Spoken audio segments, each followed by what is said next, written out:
امیر المومنین سیدنا حضرت عمر فاروق رضی اللہ تعالی عنہ کا یہ دور خلافت تھا، اور آپ اس طرح حضور کی امت کا پہرا دیتے تھے۔ ایک مرتبہ جب آپ خلیفہ نامزد ہوئے تو آپ نے وہ دفتر کے سارے رجسٹر کھولے اور پھر ان کے اندر امت کے دکھ درد پڑے، بیواؤں کا کتنا حصہ ہے، یتیموں کو کیا پہنچ رہا ہے، غریبوں تک کیا پہنچتا ہے، پھر کس کس کی ڈیوٹی ہے، ساری فہرست پڑی۔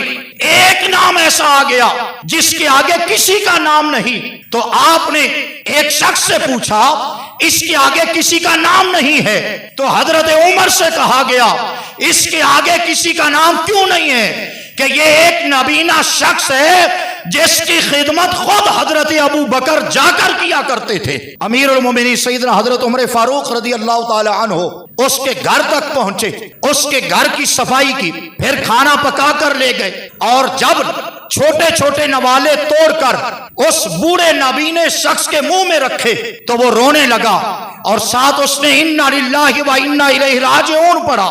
تو امیر المومنین حضرت عمر فرمانے لگے بابا جی کیا ہو گیا ہے؟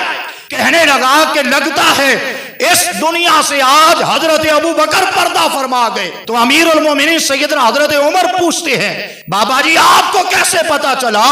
تو وہ بابا جی رو کے کہنے لگے کہ حضرت ابو بکر جب آتے تھے جہاں باقی باتوں کا خیال کرتے تھے وہاں اس بات کا بھی انہیں پتا تھا کہ اس بوڑھے کے دانت نہیں ہیں، وہ لقمہ منہ میں چبا چبا کے میرے منہ میں ڈالتے تھے۔ اس بات کو سن کر حضرت عمر زاروں قطار رو کے کہتے ہیں اے عمر تو جہاں بھی چلا جائے ابو بکر سے کبھی آگے نہیں بڑھ سکتا۔ یہ حضرت عمر رضی اللہ تعالی عنہ ہے۔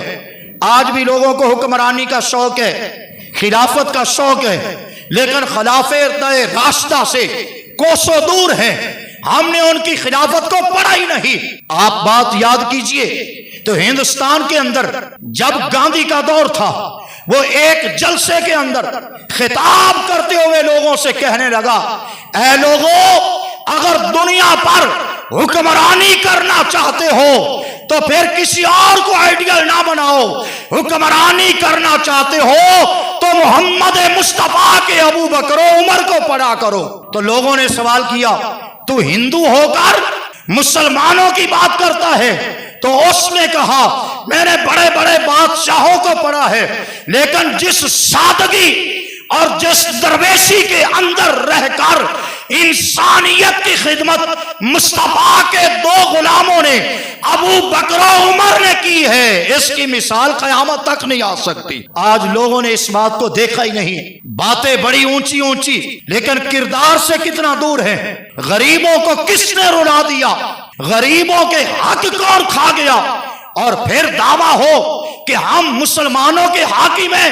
نہیں میاں، مسلمانوں کی حاکمیت چاہتے ہو تو جاؤ حضرت عمر کو پڑھا کرو جو اپنے گھر سے نکل کر مصطفیٰ کی امت کے غریبوں کے درد بانٹا کرتے تھے۔ آج تو کسی کو پرواہ نہیں۔ سیدنا حضرت عمر فاروق رضی اللہ تعالی عنہ پر 26 ذی الحجہ کو مسجد نبوی شریف کے اندر عین فجر کی نماز کی حالت میں آپ پر قاتلانہ حملہ ہوا۔ زہر آلودہ خنجر ایک شخص جو عیسائی مذہب سے تھا، ابو اللولو فیروز نامی شخص تھا، اس نے امیر المومنین سیدنا حضرت عمر رضی اللہ تعالی عنہ پر قاتلانہ حملہ کیا، اور آپ عین نماز فجر کی حالت میں شدید زخمی ہوئے۔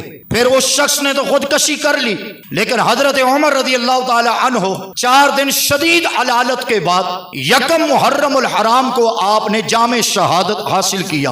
اور حضرت عمر رضی اللہ تعالی عنہ آپ اپنی زندگی میں یہ دعا کثرت سے مانگا کرتے تھے، یا اللہ عمر کو شہادت کی موت شہر مدینہ میں عطا فرما، اور یہ دعا مانگا کرتے تھے یا اللہ عمر کو 2 گز کی قبر مصطفیٰ کے قدموں میں عطا فرما۔ بس اللہ نے اس دعا کو قبول کیا اور امیر المومنین کو اللہ نے شہادت کی موت شہر مدینہ میں عطا فرمائی، اور 2 گز کی قبر مصطفیٰ کے قدموں یعنی گنبد خضرا کے اندر عطا فرمائی۔